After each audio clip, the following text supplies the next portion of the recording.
Good afternoon. Welcome to Usability Testing Thursday. So today, I said today and I think next week is going to be very much about doing the data analysis for the testing that you've done, and then so this is what the topic will be today.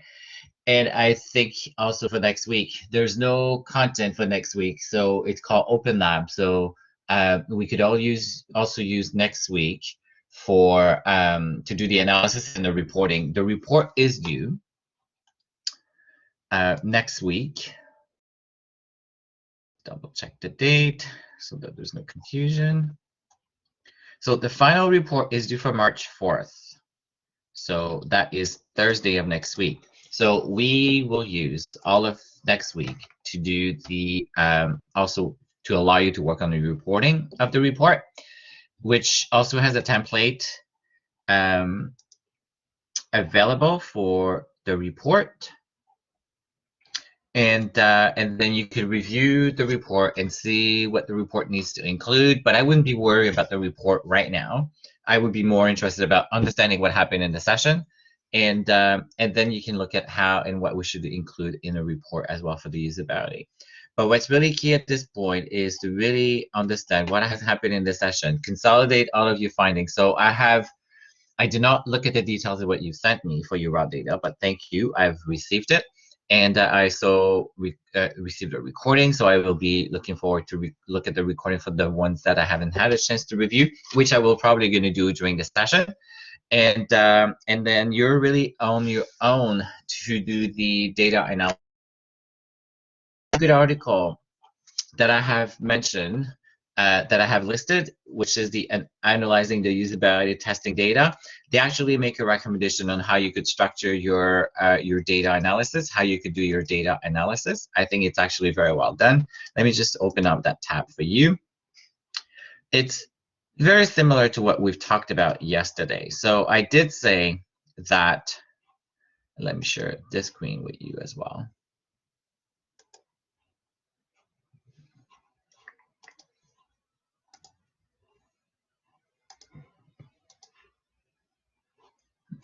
Application.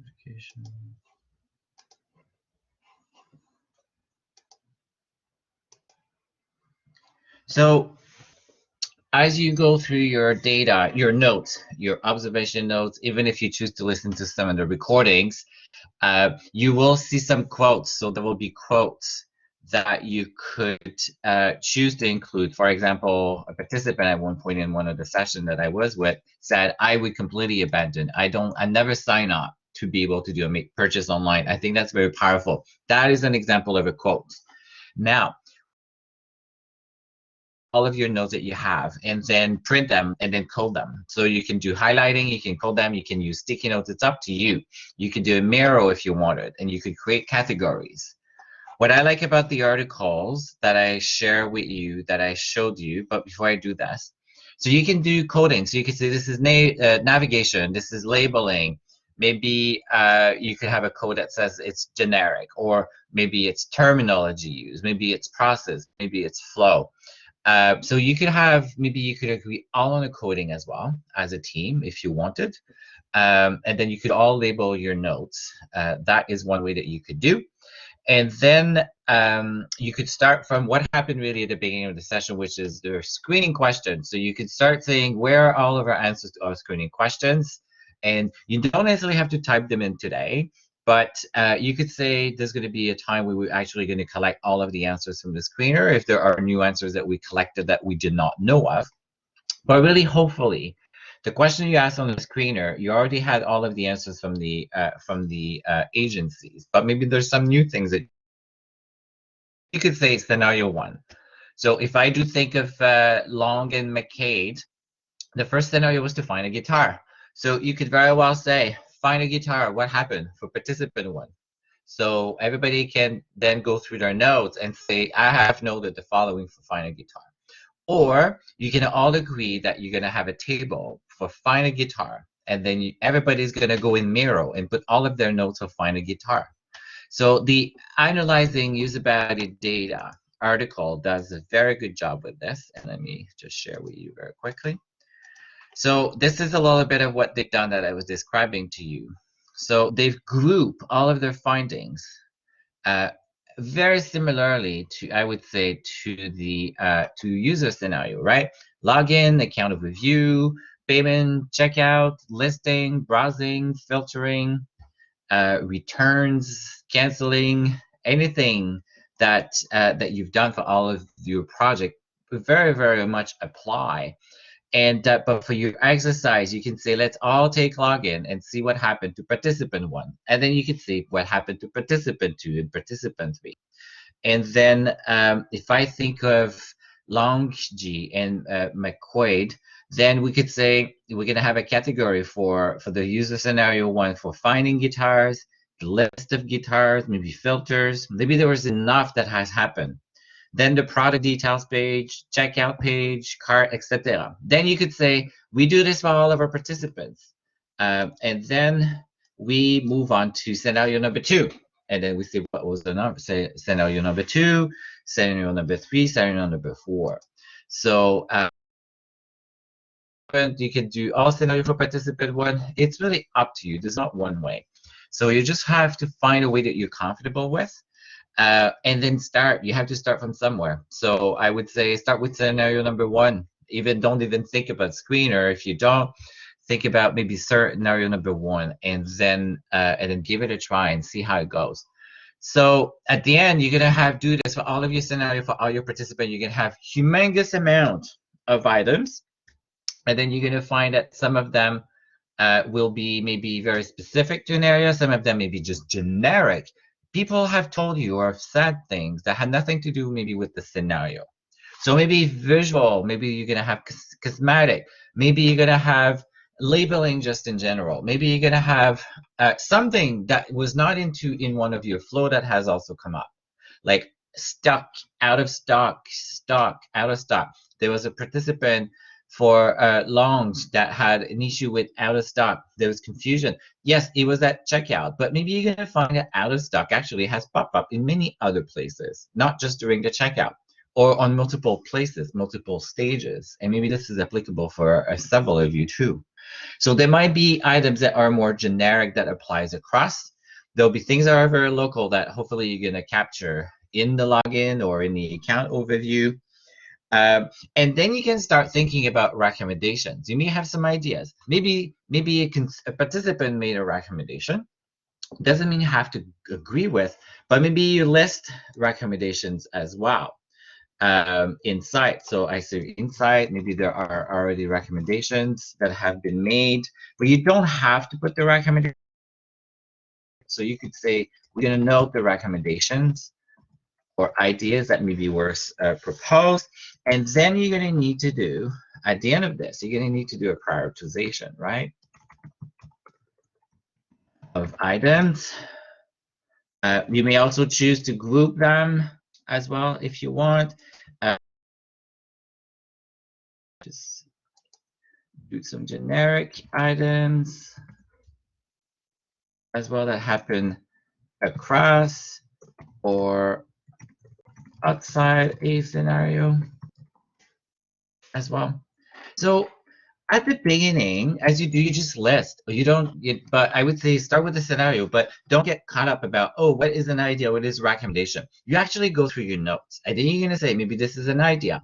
I for idea, R for recommendation, label, category, flow, sequence. So, but you would take your notes and you go and then you code it and say, and you could code.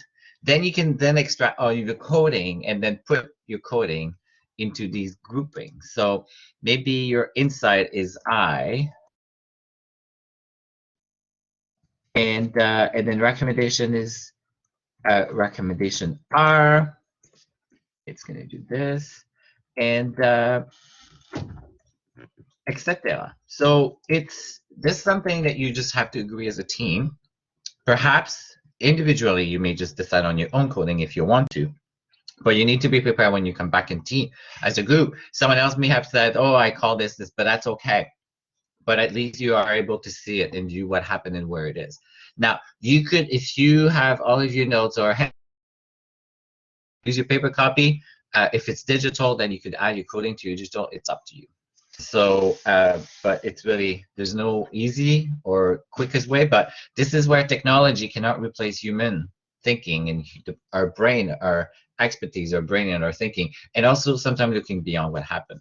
So that's really the essence of this exercise. So this is as critical as doing the research, and you've done research before. If not, then this is an opportunity to learn something new. And but when it comes to data, it can be very, very time consuming, but it's a very important piece that there's no technology that will do it for you right now, I would say. Okay, so are there any questions? There is, the deck has a lot more elements as well. Maybe I can share with you quickly what I like about this other article, the analyzing, which is available. So you can see visually, like you could do something like this in Miro if you wanted. So you could have your groupings, you could agree on groupings in the Miro wall, and people can start putting the sticky. Everybody can go through your notes and then put sticky in Miro. That would eventually look like this if you wanted. That is something that you could do. And then you're going to need to prioritize the item. So this article is actually very good, but you pick one model that you like. Now, the deck that I had made available to you had a lot more information and insight as well that I actually encourage you to maybe go through as well if you haven't had a chance. But I would say go in, jump, and swim, and then you will have fun. I'm positive. And let's see, I'm trying to save a new file. Maybe it's because it's being shown or viewed. Okay, so I see that there's a question on that. I will come back to it.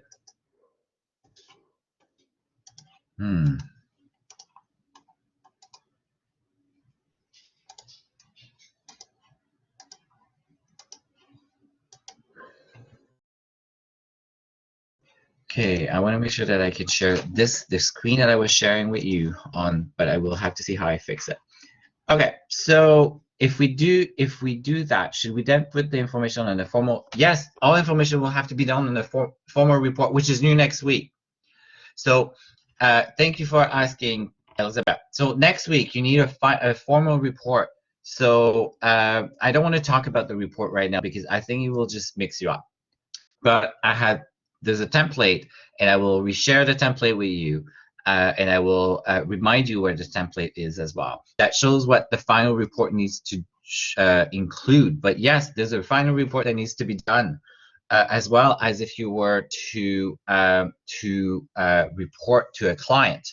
So for this deliverable, can we do the Miro style organization? Yes, you can do. Okay, so for, I think, let me just see for what you're referring to in terms of this deliverable. So for next week, final report deliverable, so that there's no confusion. Hold on.